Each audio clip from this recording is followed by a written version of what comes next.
ગલોડિયા ગામના યુવાન અરુણભાઈ પટેલનું શામળાજી નજીક માર્ગ અકસ્માતમાં કરુણ મોત, ગામમાં શોકનો માહોલ। ગત 31/7/2026ના રોજ ખેડબ્રહ્મા તાલુકાના ગલોડિયા ગામના રહીશ અરુણભાઈ વિનોદભાઈ પટેલનું શામળાજી નજીક માર્ગ અકસ્માતમાં કરુણ મોત થતાં ગ્રામ સહિત તાલુકામાં શોકનો માહોલ સર્જાયો હતો। પ્રાપ્ત માહિતી મુજબ મૃતક ભિલોડાથી શામળાજી તરફ પોતાની હોન્ડા સિટી કાર GJ01RN0703 લઈ શામળાજી તરફ જઈ રહ્યા હતા। તેવા સમયે શામળાજીથી ભિલોડા તરફ આવી રહેલ ઇકો વાન કે જેનો નંબર GJ09BC4699 અચાનક સામસામે ધડાકાભેર અથડાતા બંને વચ્ચે ગંભીર અકસ્માત સર્જાયો।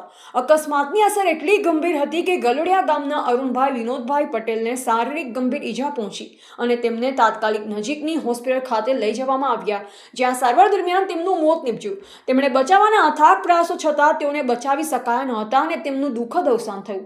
આ દુર્ઘટનાની જાણ ખેડબ્રહ્માના ગલોડિયા ગામમાં થતા સમગ્ર ગલોડિયા ગામ તેમજ આસપાસના વિસ્તારમાં શોકની લાગણી પ્રસરી પરિવારજન પર આભ ફાટી પડ્યું। અકસ્માત અંગે સંબંધિત પોલીસ દ્વારા જરૂરી કાર્યવાહી હાથ ધરવામાં આવી હોવાનું જાણવા મળેલ છે।